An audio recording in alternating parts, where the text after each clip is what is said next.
وعلى آله وصحابه أجمعين سبحانك لا علم لنا إلا ما علمتنا إنك أنت العليم الحكيم سبحانك لا فهم لنا إلا ما فهمتنا إنك أنت الجواد الكريم رب زدني علما أعوذ بالله من الشيطان الرجيم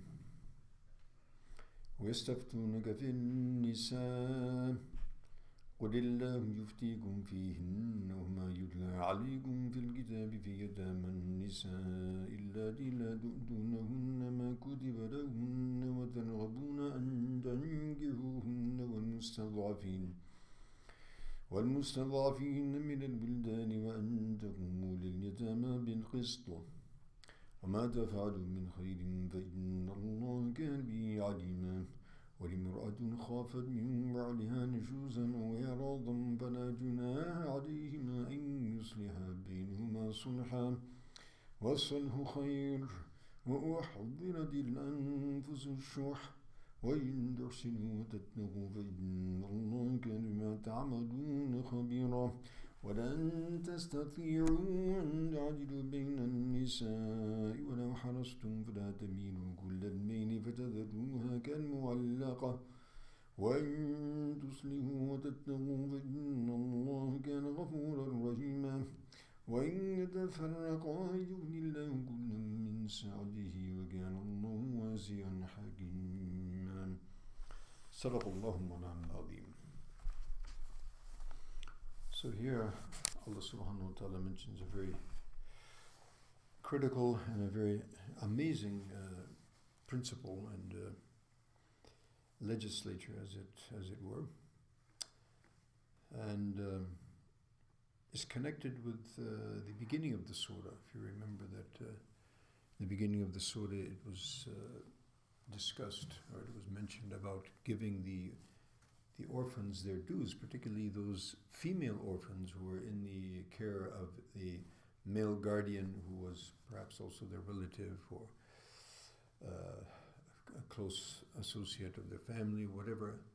And since they had no other heirs, or those orphan ladies or those orphan girls had no other protectors, so the male guardians would sort of oppress them, either by marrying them if they were attracted to them, and then they would give them their inheritance, or they would hold them back and they wouldn't marry them because of the money that they had in their possession, so they could benefit from the money, but at the same time not to let those girls out of their authority. So obviously both scenarios was quite a undue oppression.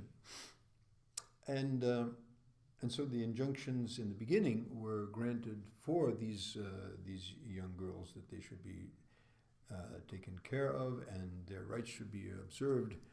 And perhaps some thought that, well, maybe this is some temporary arrangement because in their minds, in Jahiliyyah, women were, our possessions, just like it was all over the world. And it's also interesting that here in the Western culture, the woman takes on the husband's name, right? Mrs. So-and-so. In Islam, we don't have anything like that. Actually, the reason for that is that originally she became, part and parcel of his property, basically, And 1,400 years ago, these women were given equal rights, in terms of wealth, in terms of freedom of employment, etc. So in any case, but having that mindset, they thought, well, maybe this is going to, be for a period of time and then it's going to be abrogated. But it wasn't.